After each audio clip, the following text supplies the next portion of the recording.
All right, hi, this is Dan Eiden with Eiden's Fitness and Sports Performance Training. I want to talk here about step-ups. Anyone that knows me knows how much big fan I am of doing step-ups for leg development. It's a great ground-based leg movement. You can do them all different types. You can do them front step-ups. You can do them diagonal to the side. You can do them lateral, directly to the side. The problem is you see a lot of people do these incorrectly. They'll do them with really bending over, rounding at their back, and then they'll also do it with a lot of bounce up on the back leg. So I'm going to give a little demonstration on how you want to correctly do it. We'll start with basically just the front step up. And the lateral step up and the diagonals are basically the same. So if you do the front, you're coming directly up, diagonal, more 45, lateral, you'd be at the side. But the principles of the movement are going to be the same. You want to be driving off this top leg. What you'll see with a lot of people when they do these is they're going to come and they're going to bounce up, push with that back leg too much. And what you're going to take away from the movement is a lot of the bottom part of the movement. There's a lot of hip movement involved at the bottom, so that's going to be a lot of hamstrings and glutes. If you're pushing off with this back leg a lot, you're going to take away a lot of your glute and hamstring work doing that in the movement.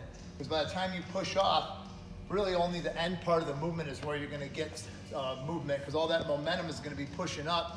You really only get maybe the last half of the movement where the leg on the step bench is really working. So you're really only going to get maybe that knee extension, which is really just quads at the end. You want to make sure to keep this back leg straight. So when you come up, this back leg should be basically straight, driving yourself straight up. There's all different variations. That's more so for general fitness, building muscle. With athletes, there's variations I'll do. I might do it with a little bit of forward lean to accentuate and emphasize more of proper running acceleration mechanics. We may even do a little more bounce up. We may even add a leg drive with the arm movement to once again accelerate running and sprinting mechanics. But with the basic step up, if you're just looking for a strength training effect, you want to build the legs, and like I said, in particular, hamstrings, glutes, quads. You want to basically keep that body out, chest out, shoulders back, focusing on driving with this top leg. The back leg should not be working.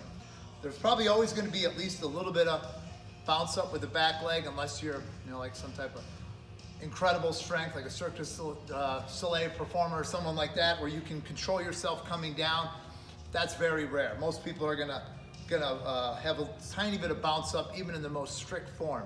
But you can start with, I tell people, work on just keeping that back leg straight, so you minimize that pushing off. If you want to get even more particular about getting more strict with it, then you dorsiflex the ankle there. What that means is you point your toes towards your shin.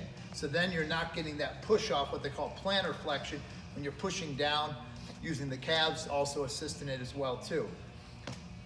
But I say start with just keeping the knee straight. Once you get that down, then you can work on dorsiflexion and get even more strict with your form. Just driving straight up.